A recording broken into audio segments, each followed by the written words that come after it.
오늘 질문 드렸죠. 아이에게, 자, 1교시 시작합니다. 아이에게 부모의 인생 내공을 전달해 준다면 나에게는 어떤 내공이 있을까요? 우리 엄마는 결혼이라는 거는 또 다른 어떤 나의 영역이었잖아요. 새로운 어떤 영역을 만들어 가는 거였고, 또 그러면서 내가 가져야 되는 나의 내공이 분명히 필요해요. 결혼을 하지 않았을 때 내가 가졌던 어떤 나와 만들었던 나와 또 결혼을 하고 만들어야 되는 내가 분명히 달라질 거라고 생각합니다. 그리고 달라져야 돼요. 왜? 상황이 다르기 때문에.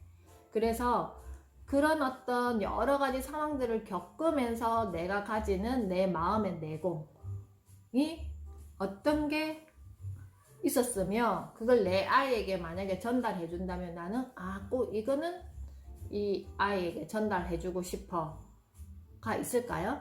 그리고 인생 내공을 위해서 나는 결혼 이제 다 몇 년 차 이렇게 되시겠지만 저는 결혼 23년 차입니다. 그래서 23년에 또 내공이 있겠죠. 또 우리 엄마들은 또 다 이렇게 다를 건데 그런 것처럼 내가 그렇게 살아와 오면서 인생 내공을 위해서 나는 지금까지 어떤 노력을 했던가.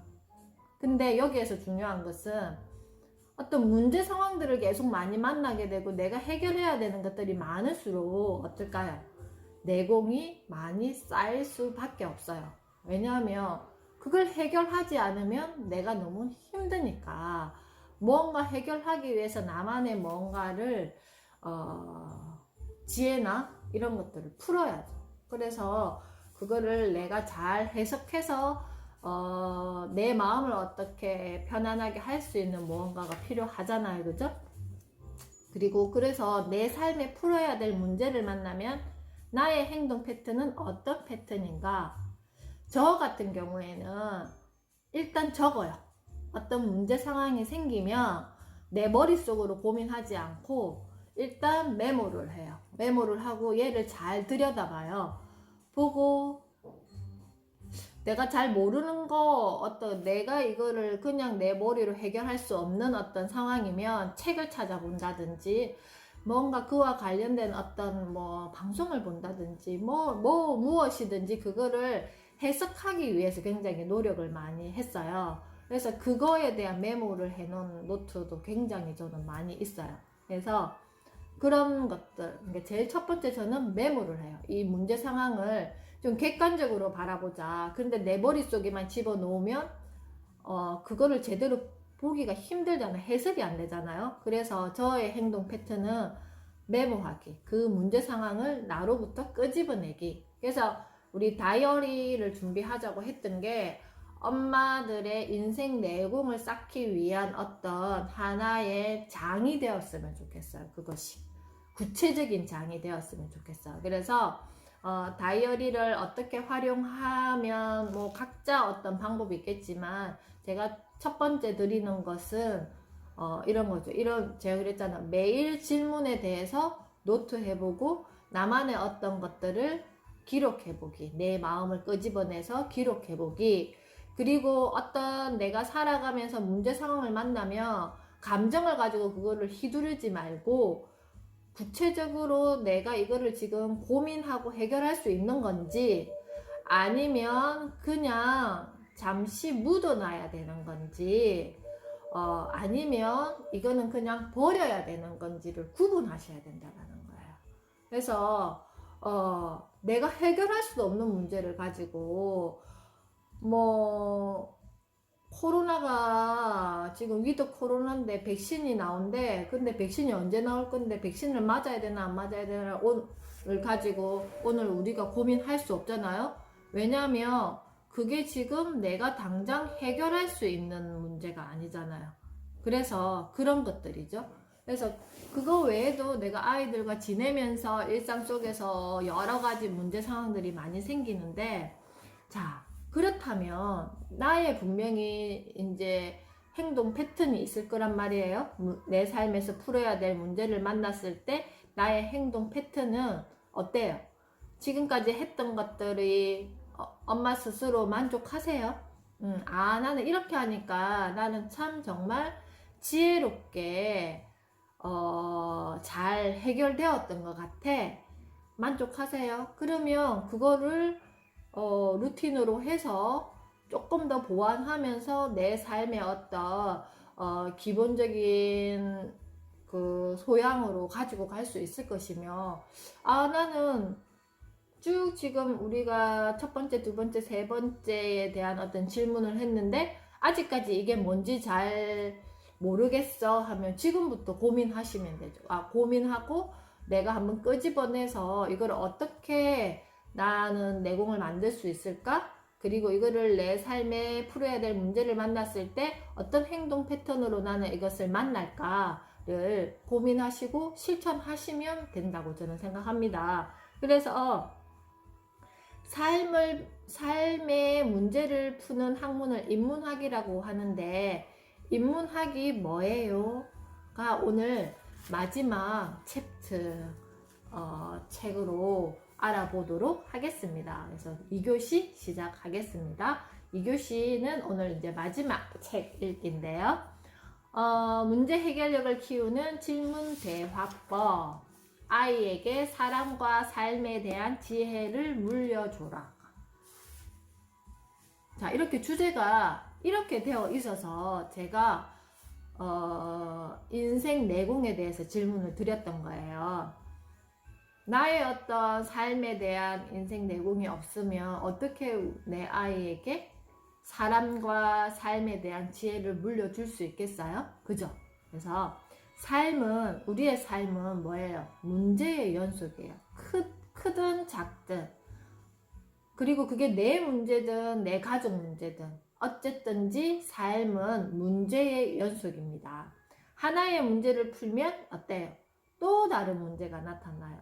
이제 좀 편안해지려고 했는데 예고하지 않은 문제들이 지속적으로 나타나요. 문제를 못 풀면 또 어때요? 문제가 된다. 개인의 삶을 뛰어넘어 사회도 마찬가지다. 끊임없이 새로운 문제들이 생기고 쉬운 문제는 없다. 리더들은 문제를 잘 푸는 사람들이다. 문제를 잘 풀려면 문제가 뭔지를 고민해야 된다. 지유는 수학 문제를 풀다가 가끔 묻곤 한다. 아빠, 이건 무슨 문제인지 잘 모르겠어. 다시 찬찬히 읽어볼래? 문제 속에 답이 있는 경우가 많거든. 문제를 다시 읽어보고 문제를 푸는 문제인지 아빠한테 설명해 줄래? 지금껏 이렇게 푼 문제가 수두룩하다. 문제는 나에게 던지는 질문이다. 질문이 정확하지 않으면 답이 제대로 나오지 않는다. 그래서 문제에 부딪히면 이 문제가 무엇을 묻는 것일까를 스스로 질문하며 문제를 정확히 파악해야 한다. 그러면 대부분의 문제는 쉽게 풀린다. 사람의 문제는 사람이 원인이어서 사람의 본성을 이해하면 해결이 쉽다. 사람의 문제는요, 사람이 원인이잖아. 그러면 그 사람의 본성, 그리고 나의 본성을 잘 이해하면 어때요? 문제를 해결하기 쉽다라는 거죠. 그때 필요한 게 뭐냐면은 이타심이라는 거예요. 그러면 나에게는 무슨 인지가 있어야 되냐? 메타 인지가 있어야 된다는 거예요. 연결되세요? 우리는 사람 사는 세상의 문제를 잘 풀거나 잘 풀도록 도와주는 사람을 섬긴다. 어떤 사람? 예수, 부처, 공자, 소크라테스에게 삶의 문제를 질문하고 그들에게서 해결의 힌트를 얻는다. 요즘에 그런 말들을 많이 쓰더라고요. 테스형에게 물어봐. 너에게는 테스형이 있니? 이런 말 들어보셨어요? 그게 아마 이 소크라테스 같은 지혜가 있는 사람을 내 주변에 있니? 라고 이렇게 물어보는 것 같더라고요. 그들에게서 해결의 힌트를 얻는다. 그들은 모두 성인의 반열에 올랐다. 재미있는 것은 성인들도 자기 자신의 문제는 어려워했다는 점이다. 그렇지 않겠어요? 거울이 있어야지만 내 얼굴을 볼 수 있어요. 그죠? 근데 거울이 없으면 내가 나를 보지 못해요.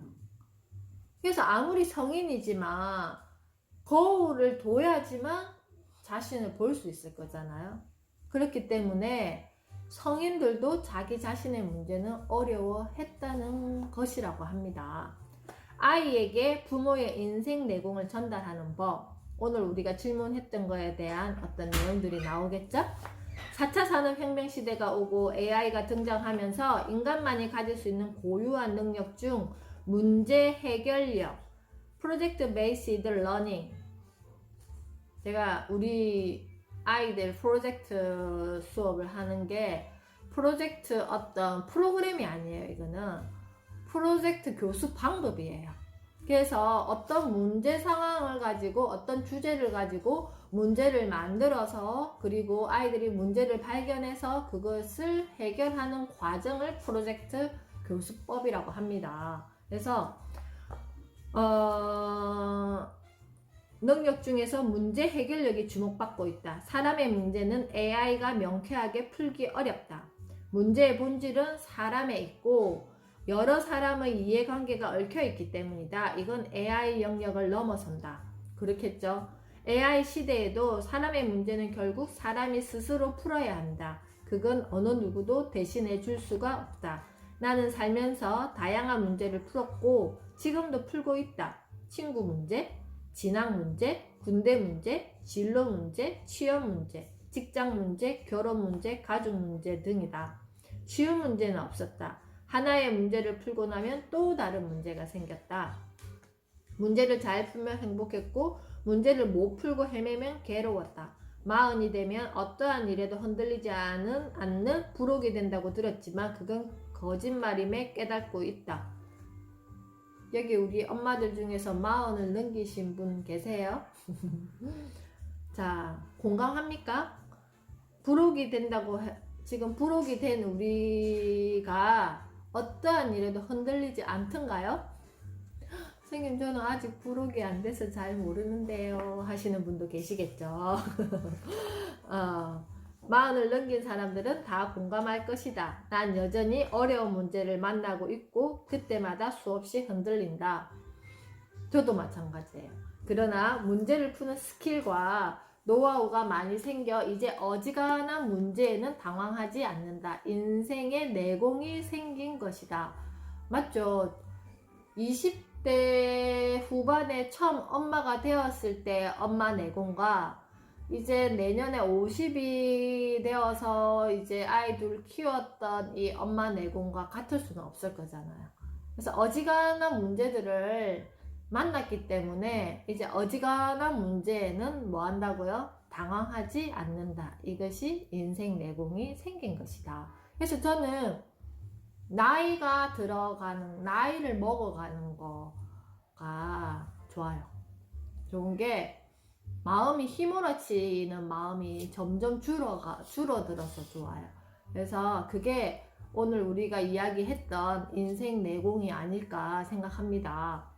우리는 살아있기 때문에 삶의 문제를 계속 만난다. 우리 아이들도 마찬가지다. 끊임없이 문제를 만나고 있고 앞으로도 그럴 것이다. 아이들이 겪고 있거나 앞으로 겪을 대부분의 문제는 나와 아내가 이미 경험한 문제들이다. 그래서 나와 아내는 아이들과 저녁 밥상에서 주말 토론에서 자주 세상과 사람의 문제를 함께 고민하고 풀어본다. 자, 여기서 한 가지 제가 짚어볼게요. 여기 지금 책의 저자는 아빠예요. 아빠인데 그렇죠. 여기 뭐라고 적어놨어요? 아이들이 겪고 있거나 앞으로 겪을 대부분의 문제는 나와 아내가 이미 경험한 문제들이다. 그런데 지금 저는 이 의견에는 조금 다른 의견을 말씀드릴게요. 지금 아이들의 세상은요, 우리가 겪어보지 못한 세상을 지금 아이들은 살아가고 있어요. 어떤 세상? 지금 우리는 현실 세계에 준한 관계를 통해서 생활을 했던 세대들인데 지금 아이들 세대는요, 현실 세계와 가상 세계를 같이 살아가야 돼요. 그게 무슨 말이에요, 선생님? 이 스마트폰이 주는 이로움도 있지만 스마트폰이 주는 이런 예측하지 못하는 세상도 있다라는 거예요. 그 속에서 아이들이 관계를 맺고 친구들을 만나고 또 내가 모르는 사람들을 만나게 되고 그러면서 그걸 한 번도 아이들이 경험하지 않았잖아요.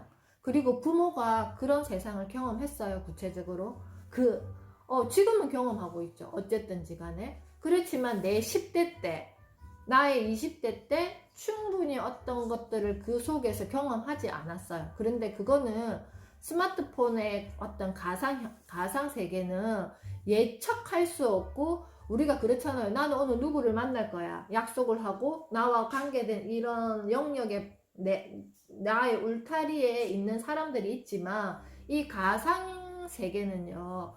예고편이 없어요. 그리고 누구를 만나질지를 모른다는 거예요. 그거는 저도 경험하지 않았고 우리 엄마들도 경험하지 않았지만 우리 아이들은 경험하는 세상이에요. 그래서 여기 의견에는 저는 조금 다른 의견입니다. 그렇기 때문에 그럼에도 불구하고의 단서를 붙이고 제가 이렇게 읽어볼게요. 내가 40년을 넘게 살면서 획득한 문제 해결 스킬과 방법을 전수하는 것이다. 이를 통해 아이들은 시행착오를 줄이고 좀 더 슬기롭게 자신의 문제를 해결하며 살아갈 수 있지 않을까? 신문을 활용하여 다양한 문제와 해법에 접근하기. 문제 해결력은 어디서 나온다고요? 내 삶의 지혜에서 나온다. 우리의 삶의 문제를 잘 푸는 사람을 지혜롭다고 말한다. 그래서 저는 지혜로운 사람이 되고 싶었어요. 그래서 항상 지혜라는 말을 굉장히 제가 좋아하는데, 그래서 지혜는 어떻게 하면 생길까를 고민도 많이 했던 것 같습니다. 그렇다. 나는 살면서 경험하고 얻은 삶의 지혜를 아이들과 나누고 있다. 우리 아이들이 나보다 더 지혜로운 사람이 되기를 바라면서 말이다. 삶의 문제를 푸는 학문을 인문학이라고 한다. 그런 관점에서 보면 우리 집은 매주 한 번 이상 아이들과 밥상머리 인문학의 강연을 펼치고 있는 셈이다. 삶의 문제는 수학 문제와 달리 답이 정해져 있지 않다. 그죠? 그러나 문제를 많이 풀어본 사람이 문제를 쉽고 빠르게 푸는 것은 똑같다. 우리 집은 저녁 밥상과 주말 토론에서 여러 문제에 관한 이야기를 주고받는다. 대부분 아이의 문제, 가족의 문제, 학교의 문제, 사회의 문제, 국가의 문제, 세계의 문제이다. 우리 집의 밥상에서 다루지 않은 문제는 없다. 최근 한 달 사이에 함께 풀어본 문제만 해도 소확행, 제주 난민 문제, 시간의 흐름, 방탄소년단, 북미 정상회담 등 실로 다양했다. 내가 똑똑해서가 아니다. 신문이라는 문제집에 다양한 문제가 나오기 때문에 가능한 일이다. 신문은 세상과 사람에 관한 문제를 모은 문제집과 같다. 우리가 매일 함께 지금 신문을 제가 이렇게 몇 가지만 가지고 와서 같이 읽잖아요. 그러니까 그렇다고 생각하시지 않으세요? 아이가 스스로 문제에 대한 답을 찾도록 말이다. 특히 주말 토론은 다양한 사회 문제의 원인을 파악하고 해결 방법을 함께 찾는 시간이다. 대부분의 신문기사는 친절하게 문제의 원인을 알려주고 간혹 해결 방법도 제시한다. 맞아요. 신문기사는 딱 어떤 화두를 던져놓고 그에 따른 어떤 객관적인 사실 근거를 쫙 이야기를 하고, 그리고 또 어떤 거는 거기에서 끝나는 기사도 있지만 또 어떤 경우에는 또 대안책에 대한 어떤 것도 기록해서 마무리되는 기사들이 있습니다. 그렇기 때문에 대부분의 신문기사는 친절하게 문제의 원인을 알려주고 간혹 해결 방법도 제시해요. 나와 아이들은 거기서 문제 해결의 실마리를 찾을 때가 많다. 강연 도중에 어느 여성분이 조심스럽게 물었다. 신문에는 부정적인 이야기가 많아서 안 좋다고 TV에서 그러던데요. 나는 이렇게 대답했다. 네, 그럴 수도 있습니다. 신문은 아이들이 푸는 어려운 수학 문제집과 비슷합니다. 온통 풀어야 할 여러 문제가 가득하지요. 하지만 그게 현실이고 아이들이 살아가야 할 삶의 현장입니다. 현실의 문제를 회피하는 것보다 적극적으로 다가가서 풀어보는 게 아이의 삶에 도움되지 않을까요? 사람마다 생각이 다르겠지만 저는 아이들과 적극적으로 문제를 푸는 쪽을 선택하는 겁니다. 아이들은 결국 성장해서 혼자 살아갑니다. 그때는 삶의 문제를 스스로 풀어야지요. 문제를 잘 풀면 행복한 인생을 삽니다. 그런 측면에서 보면 신문은 아이들의 문제 해결력을 키우는 좋은 문제지입니다. 물론 어른한테도 마찬가지라고 생각합니다. 자, 오늘 아까 제가 졸업하시고 이 엄마 아빠 유치원을 함께 수업하셨던 그 엄마와 통화를 1시간 정도 했단 말이에요. 아이가 중학교 1학년이에요. 아까도 제가 말씀드렸지만 이 아이들의 지금 우리 아이들의 세상은요, 우리가 경험해보지 못한 세상을 아이가 살고 있어요.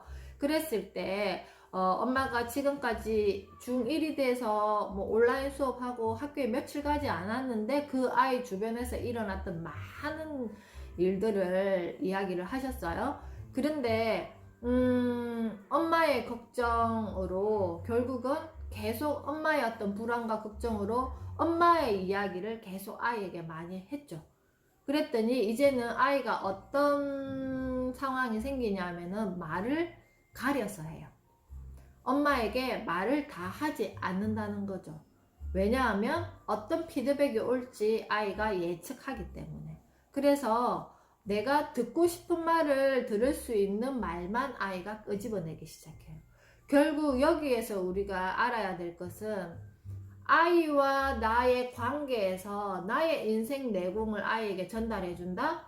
그것은 나의 어떤 불안이나 나의 어떤 걱정으로 뭔가 답을 주는 이런 상황을 만들면 안 된다라는 거야. 그 답이 엄마가 생각하는 그 길이지 아이가 생각하는 길은 아닐 거잖아요. 그리고 엄마가 100% 아이에 대한 어떤 상황, 그들과의 관계를 알지 못해요.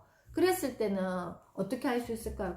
그런 아이를 우리가 만나는데 우리 아이들이 앞으로 만날 세상이에요. 자, 그랬을 때는 저는 딱 한 가지를 생각해요. 그게 뭐냐 하면은 이 아이의 마음을 쑥 끄집어내서 어떻게 엄마에게 이야기할 수 있는 관계를 만들자.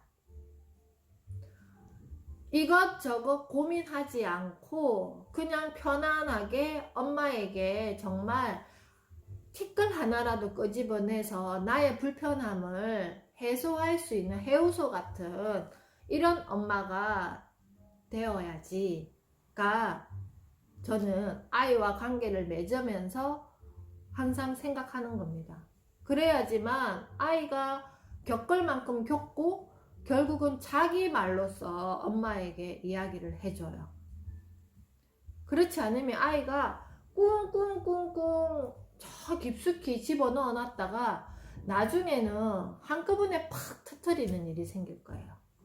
그래서 그게 내가 이해가 안 되고 내가 정말 용납이 안 되는 상황일지언정 아이가 끄집어내서 어떻게 엄마에게 이야기할 수 있는 이 관계와 상황을 만들어 주셔야 된다라는 거예요. 그래서 아이들과 감정에 대한 이야기를 하고 나의 어떤 감정에 대한 이야기, 그리고 객관적인 사실은 객관적인 사실로 인식하고 관계를 맺어야 된다라고 계속 말씀드리는 게 정말 그런 것들, 그런 상황들이 예고하지 않고 훅 오거든요. 그럴 때 내가 흔들려 버리면 안 돼요. 엄마가 흔들려 버리면 안 돼요. 한 30분에서 1시간 정도는 힘들 거예요. 저도 그랬어요. 저도 그랬어요. 그냥 한 30분에서 1시간 정도 내 마음에서 좀 힘들고 정신 차리고 이거를 내가 어떻게 해석하고 아이와 관계 맺을 것인가에 집중해서 지금까지 초등학교 6학년 때부터 깊은 사춘기를 겪으면서 지금 이제 중2 겨울방학을 다 맞이할 때가 됐잖아요. 지금까지 왔던 것 같아요. 큰아이도 마찬가지고. 그래서 우리 아이들에게 결국은 이 책이 전해주는 메시지는 아이에게 사랑과 삶에 대한 지혜를 물려줄 건데, 그것을 물려주기 위해서 우리는 어떻게 해야 되는지에 대한 이야기들이 쭉 15편까지 올 때까지 적혀 있지 않았나 생각합니다. 그래서 우리 엄마들이 아이와 관계 맺을 때 어떤 현상 하나하나에 너무 깊게 관여하거나 내 감정이나 내 마음을 너무 쏟지 말고, 어떤 거는 조금 객관적으로 바라보고, 또 감정으로 보듬어 줘야 될 거는 또 감정으로 보듬어 주고, 그게 결국은 어떤 거예요? 여기서도 이야기했죠. 사람에 대한 어떤 문제잖아. 이게 사람의 문제는 사람의 원인이어서 사람의 본성을 이해하면 해결이 쉽다 그랬잖아. 내가 내 아이에 대해서 알고 내 아이와 관계되어 있는 사람들, 친구들에 대한 어떤 본질적인 거를 이해한다면 아이에게 일어난 어떤 상황들, 그리고 그와 관계된 나의 어떤 상황들, 그리고 또 우리 가족 내에서의 어떤 상황들이 조금은 더 쉽고 또 간단하게 해결할 수 있는 문제가 될 수 있다라는 거예요. 그래서 근데 그게 오늘 이거 우리가 딱 배웠으니까 내일 내가 이걸 만났을 때 바로 실천할 수 있는 거는 절대 아니에요.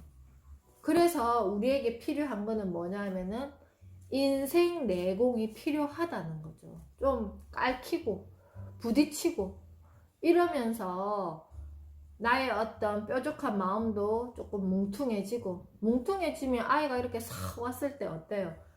부드러워서 싹 넘어갈 건데, 내가 이렇게 마음의 날을 세워놓고 있으면 아이가 싹 이렇게 오거나 내 주변의 사람들이 왔을 때 그게 뾰족해갖고 어떻게 되겠어요?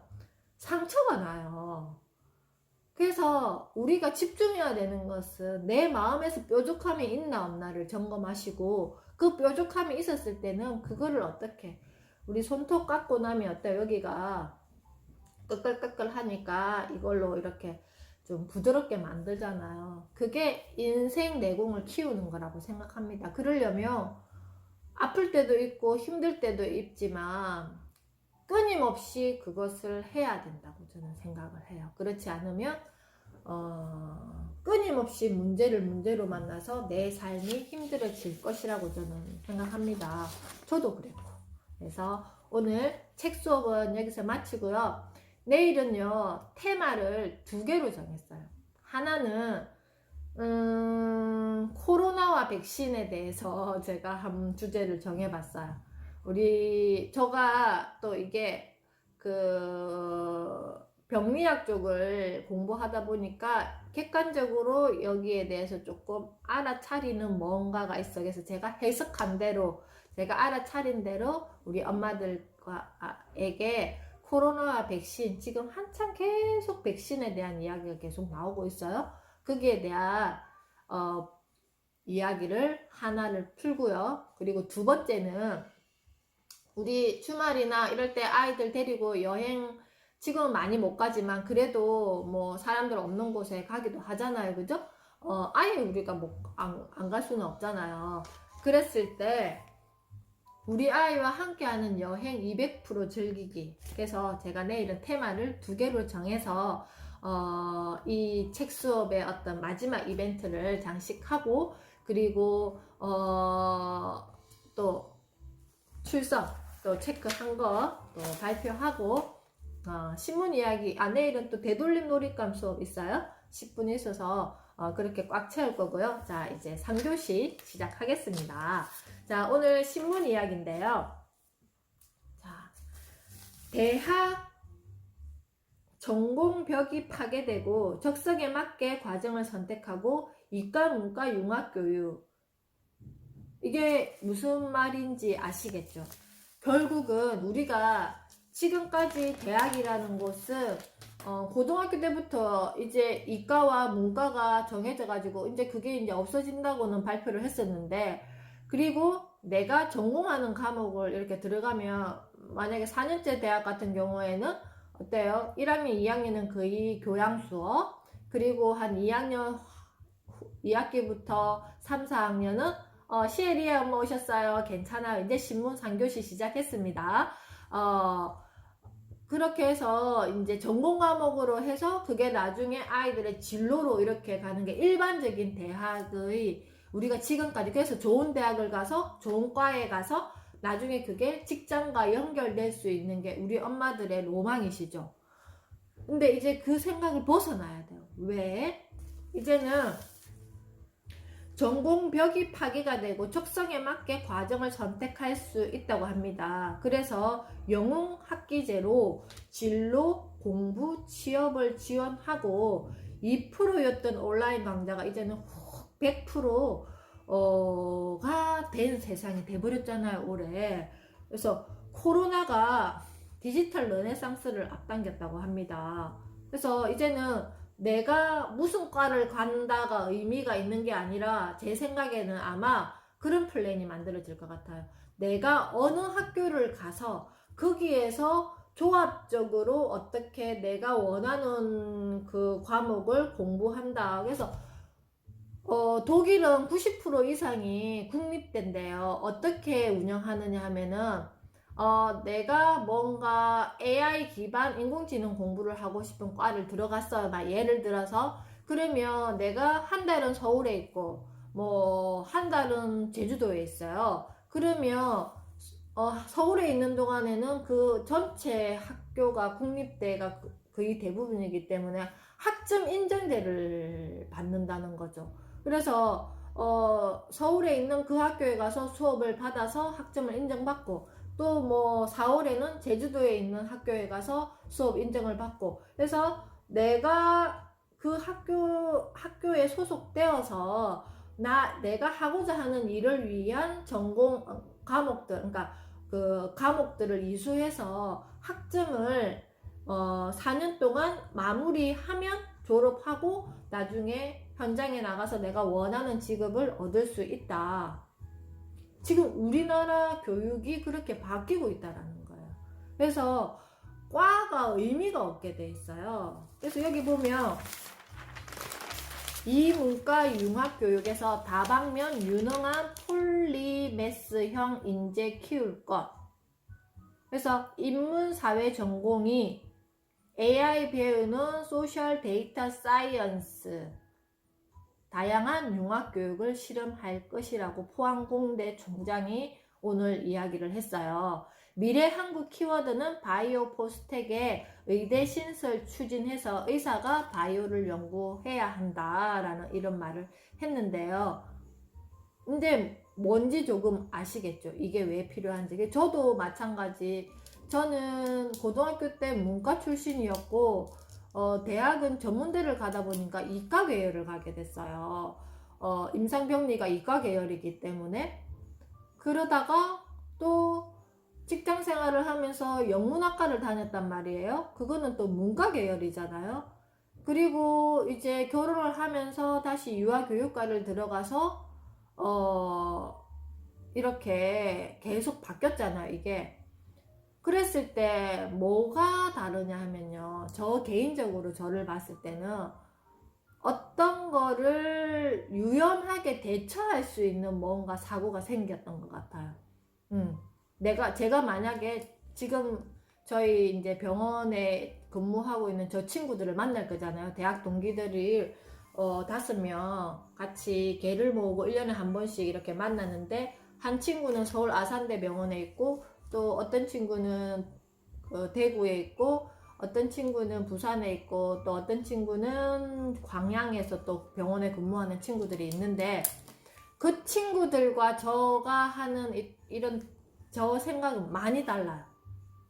왜냐면 저는 이미 병원을 나와서 다양한 것을 지금 경험하고 있잖아요. 그랬을 때 이 사고의 폭과 뭔가 일을 하기 위한 제 마음과 그 병원에만 계속 현미경 보고 체열하고 검사하고 이렇게 했던 친구들하고는 이게 다르다는 거죠. 이게 제가 사회를 바라보는 어떤 관점과 그렇고 제 남동생 같은 경우에도 이게 제 남동생이 낸 시집이에요. 이 아이가 연세대 건축공학과는 이과 계열이잖아요. 나와서 2000년도에 현대산업개발에 입사했어요. 그리고 다시 교대를 들어가서 지금 초등학교 교사인데, 얘는 역사도 좋아하고, 그리고 또 악기 뭐더라 이렇게 그 악기 배우는 것도 좋아하고 시를 계속 썼나 봐요. 그래가지고 그 중에서 이거를 다시 정리해서 이렇게 시집을 자기 자비로 이렇게 냈어요. 이렇게 생긴 저희 동생입니다. 이것처럼 이제는 자기 어떤 인생의 그 행복 지수가 달라지는 거죠. 왜냐하면 내가 할 수 있는 역량이 확장되잖아. 그래서 우리 아이들을 이렇게 틀에 가두면 안 된다는 이야기를 제가 하고 싶은 거예요. 저희 아빠가 그 자녀관이 방목이라고 하셨다고 말씀드렸죠. 그것처럼 저희 형제들이 조금 그런 어떤 경향이 있는데, 언니는 조금 달라요. 언니는 큰아이다 보니까 우리 큰아이에게는 부모들이 시행착오를 많이 겪어요. 그리고 길을 많이 정해줘요. 왜? 부모의 불안 때문에. 그렇지만 둘째, 셋째는 조금 더 유연하게 키우잖아요. 그런 것처럼 저랑 제 동생은 좀 성향이 비슷하고, 언니는 조금 한 길만 이렇게 가는 어떤 이런 성향이 있어. 그래서 저랑은 조금 이렇게 다른데, 그게 결국 부모의 어떤 역할이 아니었나 생각을 합니다. 그리고 두 번째 기사가, 제가 저번에 이 기사 소프트웨어 미래체험 사업이 전국에 이렇게 있는데 여기 관심 가져서 우리 아이들이 나중에 초등학생 되고 중학생 되면 아마 SW 뭐 사업 뭐 아이들 참여하실 건지 뭐 이런 거 안내문이 올 거란 말이에요. 그럴 때 자세하게 보면서 이게 왜 필요하냐면은, 계속 제가 AI 이야기 하잖아요. 그 기반이 뭐예요? 소프트웨어잖아요. 그리고 컴퓨터 언어도 알아야 되고, 이런 것들의 기초교육이라고 생각하시면 돼요. 그랬을 때 이제는 4차 산업혁명 시대를 맞아 사회 전반에 소프트웨어 역량이 강조되고 있다. 그래서 2015년 개정 교육에 따라 초등, 중학교 과정에 SW 교육이 의무화되기도 했죠. 근데 문제는 SW 체험시설과 SW 강사 등 교육 인프라가 수도권에 집중되어 있고, 이 지방에는 많은 불균형이 일어났다는 거죠. 그래서 이제는 나라에서 그 부분을 파악했기 때문에 미래 체험 교육을 위해서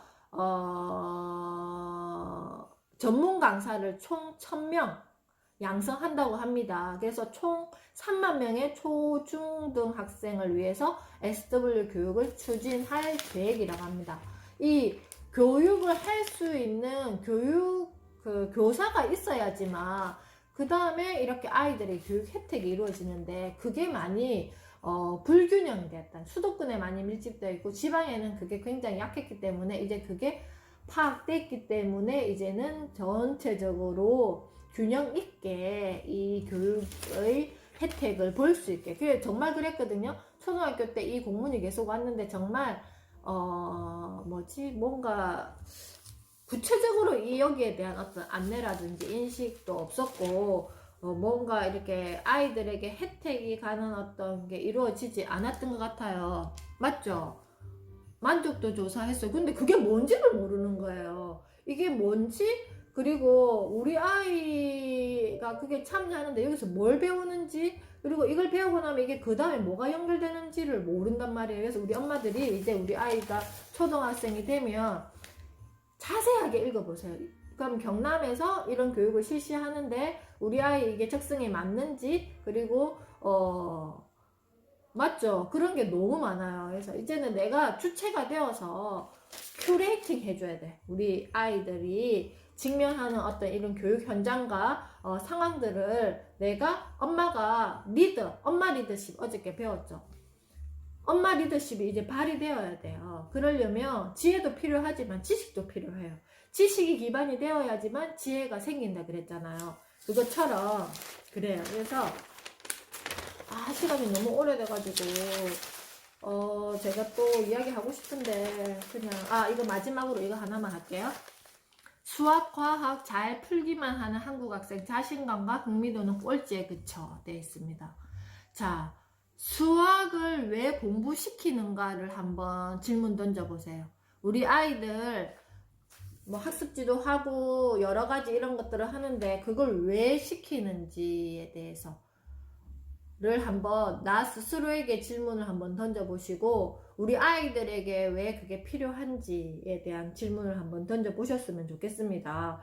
그래서 이거를 분석해 보니까 전반적으로 아시아 국가들의 성취도가 높은 데 반해 흥미도는 낮게 나타났다고 있다는 게 유사한 특징이 있다. 우리가 일본이나 중국이나 이런 교육 환경들이 좀 비슷해요. 그래서 나라마다 교육 시스템이 달라 단순 비교는 어렵지만 우리나라는 수학과 과학을 진학을 위한 도구, 그러니까 국영수가 뭐예요? 결국 내가 사회에 나가서 필요한 어떤 도구가 아니라 시험을 잘 보기 위한 점수가 높은 영역이잖아요. 그래서 진학 도구로 생각했기 때문에 어때요?